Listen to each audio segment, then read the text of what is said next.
कहा जी तो बड़ी सुंदर है कि आप सभी लोग यज्ञशाला प्रांगण में कल शोभा यात्रा में भगवान के आप लोग सम्मिलित हुएगा। कलश माथे पर लेकर और भगवान की शोभा यात्रा में हम लोग जा रहे हैं। क्या करने के लिए? जल लाने के लिए। उस जल से क्या होगा? तो शंकर भगवान का अभिषेक होगा, देवताओं का प्रतिष्ठा होगा कलश के द्वारा।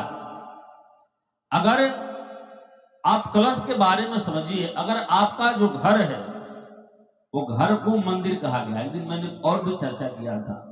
अगर आपका भूमि लगता है कि सो गया है, आपके यहां बरकत नहीं हो रहा है, आपके यहां लक्ष्मी को आने से जल्दी जाने का व्यवस्था बन जाता है, 5 रुपया आमदनी है तो 10 रुपया खर्चा दिखाई दे रहा है, घर में असाध बीमारी बना हुआ है, तो उसमें सबसे बड़ा वास्तु का दोष माना जाता है। किसका माना जाता है? वास्तु का। आप लोग बहुत सारे लोग इंजीनियर को 10-20 हजार रुपया दे देंगे, लेकिन 1000-2000 देकर किसी अच्छे ब्राह्मण से, वास्तु शास्त्री से वास्तु के बारे में नहीं पता करते। जबकि वास्तु के अनुसार हमारा घर होता है तो बड़ी ही उसमें उत्तम व्यवस्था होती है और उसमें रहने वाले व्यक्ति हमेशा संतुष्ट होता है। जैसे हम लोग यज्ञशाला बनवा रहे हैं, यज्ञशाला बन रहा है तो यज्ञशाला का भी वास्तु होता है। और सबसे पहले जो व्यक्ति यज्ञशाला में प्रवेश करता है, यज्ञशाला में, तो सबसे पहले उसे वास्तु का ही पूजन करना होता है। वास्तु कौन है? तो कुबेर के पुत्र का नाम वास्तु है। वास्तु का जो मुख है इंसान कोण में होता है, पूर्व और उत्तर के कोण को इंसान कोण कहते हैं, और पैर जो होता है वो नित्य कोण में होता है, नैऋत्य कोण में होता है। तो नैऋत्य कोण कहते हैं दक्षिण और पश्चिम के कोण पर। तो घर में 2 स्थान बड़ी ही उत्तम होना चाहिए, यानी जिधर इंसान कोण हमारा घर का है उधर हमेशा सुंदर और पवित्र स्थान रहना चाहिए।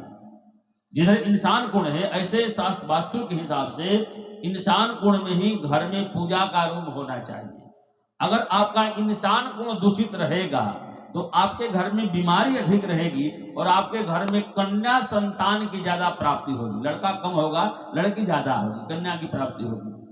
अगर आपके बेटे को संतान नहीं हो पा रहा है, बच्चे नहीं हो पा रहे, बच्चे होकर समाप्त हो जा रहे हैं, तो उस व्यक्ति को अपने घर के नैऋत्य कोण में रहना चाहिए, नेत्र कोण में रहना चाहिए, जहां वास्तु का जो है पैर माना जाता है। तो घर में सबसे पहले इंसान कोण को शुद्ध रखना बहुत ही जरूरी है। अगर इंसान कोण शुद्ध रहेगा तो घर का सारा वातावरण जो है वो सुंदर रहता है। अगर मान लीजिए आपका इंसान कोण ठीक है और अग्नि कोण, मतलब अग्नि कोण में ही घर में भोजन बनना चाहिए, पूरब और दक्षिण के कोण को अग्नि कोण कहते हैं। अगर आपका अग्नि कोण से हटाकर दक्षिण कोण में आपका भोजन बनता है तो घर में भोजन खाने वालों को पेट संबंधित बीमारी रहेगा। क्या रहेगा? पेट संबंधित बीमारी रहेगा। तो घर में 3 चीजें देखना बहुत जरूरी है। कोई भी व्यक्ति घर बनाए तो 3 चीज देखे, हमारा पूजन का रूम कहाँ है, हमारा भोजन का रूम कहाँ है और हमारा शौचालय कहाँ है। शौचालय जो होता है उसको हमेशा दक्षिण और पश्चिम में ही रखा जाता है। अगर इसके विपरीत रहेगा तो भी आपके यहाँ वास्तु दोष लगेगा, और जो वास्तु दोष व्यक्ति के यहाँ लगता है तो कभी उसके यहाँ बरकत नहीं होता। वास्तु को समझने का मैं एक सुंदर और सा आपको उपाय बताता हूँ। आप घर से बाहर हो तो आपका मन सुंदर है, अच्छा है, सब बढ़िया चल रहा है, लेकिन जैसे ही घर में प्रवेश करते हो कलह चालू हो जाता है, विवाद चालू हो जाता है, झगड़ा चालू हो जाता है, समझो वास्तु दोष लग रहा है। तो किसी को अगर वास्तु दोष लगता है तो उस व्यक्ति को अपने घर के बीच आंगन में एक पीतल का कलश लेकर और सम मात्रा में जितना गाय का दूध हो, दही हो, घी हो, गोबर हो और गौमूत्र हो, 5 को अभिमंत्रित करके और उस घर में नीचे उसको जमीन में दबा देना चाहिए या गाड़ देना चाहिए। अगर आप ऐसा नहीं कर सकते हैं तो आपको अपने घर के इंसान कोण में कपूर और केसर रखना चाहिए। क्या रखना चाहिए? कपूर और केसर। अगर वैसा भी व्यवस्था नहीं बन पा रहा है तो अपने घर के मुख्य दरवाजे पर चांदी की मछली को बनाकर टांग देना चाहिए, ताकि आते जाते जो है उसका दर्शन आपको प्राप्त हो। तो जो हम लोग यज्ञशाला में बनाते हैं तो यज्ञशाला भगवान में भी सबसे पहले वास्तु का ही पूजन होता हो। कभी भी घर में गंदगी सामान को नहीं ले जाना चाहिए, यानी भक्षा भक्ष को नहीं लेना चाहिए, क्योंकि जिसके घर में अभक्षा भक्ष भोजन जाने लगता है फिर वहां से देवता चले जाते हैं, वहां राक्षसों का वास चालू हो जाता है। किसका वास हो जाता है? राक्षसों का वास चालू हो जाता है। इसलिए अभक्षा भक्ष भोजन को अपने घर में नहीं ले जाना चाहिए। बोलो यज्ञ भगवान की। तो ये लोग आप लोग के लिए समझने का विषय होता है। दूसरी बात, अगर हम मानव धर्म में जन्म लिए हैं, मैं कलश पर चर्चा कर रहा था, कलश की कितनी बड़ी व्यवस्था है हमारे जीवन में। अगर हम मनुष्य हैं तो हर व्यक्ति को कुछ करे या ना करे, लेकिन सभी व्यक्ति को प्रतिदिन स्नान करके ही भोजन करना चाहिए। क्या करना चाहिए? स्नान करके ही भोजन करना चाहिए। अगर आप केवल स्नान करके भोजन करते हो तो 10 प्रकार का गुण आपके साथ रहेगा। 10 प्रकार का गुण आपके साथ रहेगा अगर आप केवल स्नान करके भोजन करते हो तो। अगर आप स्नान करके भगवान सूर्य को जल देते हो, आप कोई भी व्यक्ति अगर स्नान करके भगवान सूर्य को जल देता है, तो आप लोग सूर्य भगवान को जल देते हो तो आप लोगों को लगता होगा कि शायद भगवान सूर्य हम पर प्रसन्न हो जाते होंगे। ऐसा बहुत सारे लोग सोचते हैं, लेकिन हम सूर्य को जल देते हैं तो सूर्य प्रसन्न नहीं होते हैं। कौन प्रसन्न होता है? हम अर्घ देते हैं सूर्य को, और प्रसन्न कौन होते हैं? शंकर। प्रसन्न कौन होते हैं? शंकर। एक सिस्टम है, एक प्रोटोकॉल है, एक व्यवस्था है। हम अर्घ देते हैं सूर्य को, और प्रसन्न कौन होते हैं? शंकर। तो अगर आप प्रतिदिन अर्घ दीजिएगा भगवान सूर्य को, तो आपके जीवन में विश्वास, इच्छा जो शक्ति है वो दृढ़ होता जाएगा। आपके मन में विश्वास होता जाएगा। आप देखिएगा बहुत सारे लोग निर्णय नहीं ले पाते हैं कि हम क्या करें। बहुत सारे लड़कों भी निर्णय नहीं ले पाता है कि हम आगे पढ़ाई क्या करें, ये करें कि ये करें, और बीच में पढ़कर दोनों छूट जाता है। हाँ, उसका मन हमेशा दुविधा में रहता है। तो उसके लिए हमें प्रतिदिन भगवान सूर्य को अर्घ देना होता है, और हम जैसे अर्घ देते हैं तो हमारे जीवन में विश्वास दृढ़ होता है और हमारा इच्छा शक्ति जो है प्रबल होता है। अगर व्यक्ति का इच्छा शक्ति प्रबल है तो संसार में कोई भी कार्य कर लेगा। हाँ, अपने आप पर उसका विश्वास हो। तब अगर इच्छा शक्ति ही कमजोर होती है तो व्यक्ति जीवन में कभी सफल नहीं हो सकता है। इसलिए अगर जीवन में सफल होना है तो रोज स्नान करके कम से कम भगवान सूर्य को आप लोग जरूर जल देना, अर्घ देना। अगर किसी का लड़का पढ़ नहीं रहा हो, बुद्धि उसका कम हो, पढ़ाई में मन नहीं लगता हो, विवेकहीन हो, अच्छा से उसका दिमाग काम नहीं करता हो, उस व्यक्ति को प्रतिदिन भगवान सूर्य को अर्घ देते समय अपने जल में लाल चंदन और लाल फूल डालकर सूर्य को अर्घ देना चाहिए। लाल फूल और लाल चंदन, तो उसका बड़ी प्रभाव हमारे जीवन में होता है। ऐसे बताने के लिए तो बहुत सारे बातें हैं, लेकिन मैं थोड़ा सा आप लोगों के लिए इसलिए बताया कि आप लोग जो कलश यात्रा कल करने के लिए जा रहे हो, उसमें बहुत सारा फायदा होता है। व्यक्ति का बहुत सारा फायदा होता है। आप जैसे ही कलश यात्रा वहां से लेकर चलते हैं तो वहां नदियों के द्वारा जजमानों को 10 प्रकार का स्नान कराया जाता है। 10 प्रकार का। ये 10 प्रकार का स्नान 2 ही समय हो सकता है, कि तो आप यज्ञ करेंगे तब, नहीं तो महाअभिषेक होगा तब। तो आज के समय में राजा कौन है जिसका महाअभिषेक होगा? हाँ, तो इसीलिए अगर 10 प्रकार का स्नान करना है तो उस व्यक्ति को यज्ञ करना पड़ता है। बगैर यज्ञ के 10 प्रकार का स्नान आप नहीं कर सकते हो, और उस 10 प्रकार के स्नान से व्यक्ति के शरीर को शुद्ध कराया जाता है।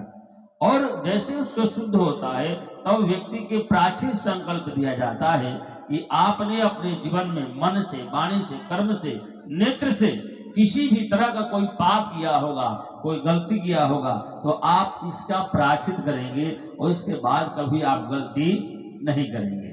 तो बड़ी तरह से वहां वैदिक कर्मकांड कराया जाता है। वहां पर हम जहां कलश यात्रा में शामिल होते हैं, वहां पर हमें स्थल मातृका, तिल मातृका और भगवान नारायण का पूजन करना होता है। हम लोग सूर्य को अर्घ दे देते हैं, भगवान नारायण को पूजन कर लेते हैं, शंकर जी को जल चढ़ा लेते हैं, लेकिन आप में से बहुत सारे ऐसे बहुत कम लोग होंगे जो रोज प्रतिदिन माँ पृथ्वी का पूजन करते होंगे। पृथ्वी का पूजन करने वाले बहुत कम लोग होते हैं। तो पृथ्वी का पूजन करने का भी व्यवस्था वहां स्थल मातृका का यज्ञ के द्वारा ही होता है। यानी 33 कोटि देवताओं का पूजन करने के लिए आप जल लेकर आ रहे हो। तो अगर हम किसी को जल देते हैं, किसी प्यासे को पानी पिलाते हैं, तो हमें दुआ देगा कि बद्दुआ देगा? हमें दुआ देगा, हमें आशीर्वाद देगा। तो जो दवा काम नहीं करता है वो काम दुआ करता है। तो हम उसमें पान कसैली, अक्षत, पुष्प, फल आदि लेकर शोभा यात्रा में जाते हैं। तो जीवन में बड़ी प्रकार से हम लोगों को उससे फायदा होता है, और वो फायदा इतना होता है कि आप जितने समय तक आप शोभा यात्रा में, कलश यात्रा में, भगवान के पूजन में सम्मिलित होते हो, आपके मन से विकार दूर हो जाता है, विकार दूर हो जाता है और शांति आपके मन में बना रहता है। और सब दुनिया चाहता है कि हमें शांति की ही प्राप्ति हो। और शांति कब प्राप्त होगी? जब हम संत चरण में जाएंगे। शांति कब मिलेगी? जब हम संत चरण में जाएंगे। तो इसलिए शांति अगर प्राप्त हो जाए तो संसार में सब कुछ प्राप्त हो जाएगा। इसलिए हम लोग कहते हैं कि आपका जन्म किस लिए हुआ है और आप किस व्यवस्था में जा रहे हो, यही लोगों को समझ नहीं आता है। इसलिए हम लोग अक्सर कहते हैं कि अनमोल अपना जीवन कहाँ लगा रहे हो, किसी और तेरी मंजिल है, किसी और तेरी मंजिल, किसी और जा रहे हो। अनमोल अपना जीवन कहाँ लगा रहे हो, अनमोल अपना जीवन कहाँ लगा रहे हो, अनमोल अपना जीवन कहाँ लगा रहे हो।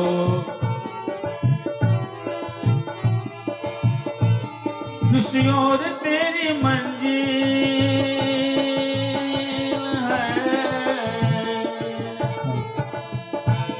किसी और तेरी मंजिल, किसी और जा रहे हो। अनमोल अपना जीवन कहाँ लगा रहे हो, कहाँ लगा रहे हो।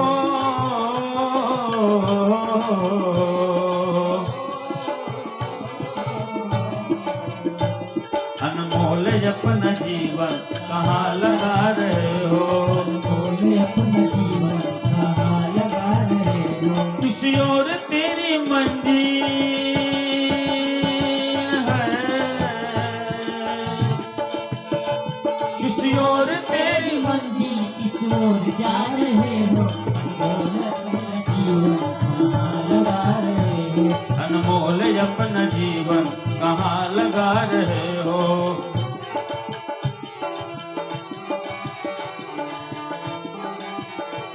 अनमोल अपना जीवन कहाँ लगा रहे हो, अनमोल अपना जीवन कहाँ लगा रहे हो।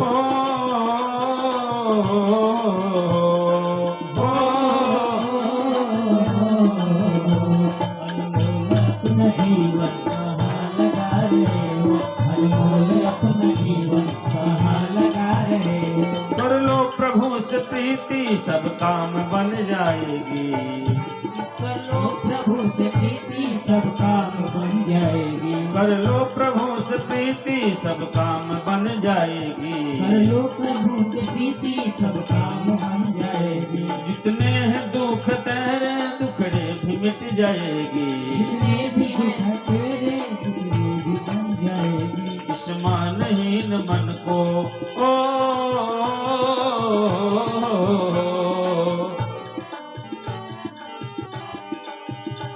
इस मानहीन मन को है, इस मानहीन मन को कहाँ घुमा रहे हो। अनमोल अपना जीवन कहाँ लगा रहे हो, अनमोल अपना जीवन कहाँ लगा रहे हो, अनमोल अपना जीवन कहाँ लगा रहे हो, अनमोल अपना जीवन कहाँ लगा रहे हो। जय हो। जीवन कहाँ लगा रहे हो, अनमोल अपना जीवन कहाँ लगा रहे हो, कहाँ लगा रहे हो। अनमोल अपना जीवन कहाँ लगा रहे हो, अनमोल अपना जीवन कहाँ लगा रहे हो, अनमोल अपना जीवन कहाँ लगा रहे हो। इस प्रकार से हमारा जो मार्ग मिला हुआ है उसको कहां हम अग्रसर करेंगे, यही अपने आप में सोचने का विषय है। तो कल जो कि भगवान की शोभा यात्रा है, जल यात्रा है, उसमें आप लोगों को सम्मिलित होना है और बड़ी शुद्ध प्रकार से भगवान के इस कार्य में लगना है। एक समय प्रभु के कार्य कैसा होता है, जिस समय भगवान राम को वनवास हो गया और राम जी जब वनवास में जाने लगे, जंगल में जब जाने लगे, तो सुमंत जी महाराज उनको छोड़ने के लिए गए थे। सुमंत जी छोड़ने के लिए, देखिए किस प्रकार लोगों का प्रेम होता है प्रभु के साथ। मैं उस बातों को आप लोगों के सामने रख रहा हूं। सुमंत जी महाराज छोड़ने के लिए गए हैं।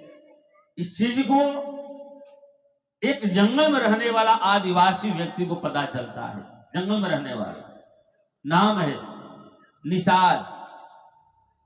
वहां के एक राजा है, अपने जंगलों के, अपने लोगों के एक राजा हैं निषाद। उनका नाम है गुहराज भील। और जैसे भीलों को पता चला कि भगवान राम का वनवास हुआ है और प्रभु जंगल की ओर आ रहे हैं, तो निषादों ने, भीलों ने सोचा कि ये 14 वर्ष जो समय भगवान राम का वनवास में पिताजी ने जो दिया है, माता जी ने, ये 14 वर्ष वनवास हम ही लोग के पास कटा लेंगे और हम लोग पूरी तरह से राम जी की सेवा करेंगे और ऐसी सेवा करेंगे कि राम को कभी भी अयोध्या को याद नहीं आने देंगे। बोले जाके भगवान की। ये कौन सोच रहा है? जिसके पास कुछ भी नहीं है, जिसके पास खाने का कुछ भी नहीं है, वो सोच रहा है कि हम एक राजा के पुत्र को इस प्रकार सेवा कर देंगे कि उनको अपनी जन्मभूमि यानी अयोध्या का याद नहीं आएगा। जिसके पास सब कुछ है वो कुछ नहीं सोचता और जिसके पास कुछ नहीं है वही बहुत कुछ सोचता है। यहाँ बहुत सारे लोग होंगे जिनके पास रुपया, संपत्ति, वैभव बहुत अधिक होगा, लेकिन उन लोगों से मंदिर नहीं बनेगा, उन लोग से यज्ञ नहीं होगा, उनसे अनुष्ठान नहीं होगा, उनसे पूजन नहीं होगा। का बाबूला होगा? हो नहीं हो सकता है। लेकिन जिसके पास कुछ नहीं है वो सब कुछ कर सकता है। वो सब कुछ कर सकता है। आज निषादों ने सोचा कि जो राम जी को 14 साल का वनवास हुआ है, ऐसा हम लोग सेवा करेंगे कि राम को अयोध्या की याद नहीं आएगा। राम जी जंगल में जा रहे हैं, वो प्रभु भाव समझते हैं। भाव भरी निज जान सकी, हरि प्रेम दशा मन ही कछु जाने। बोल ही भील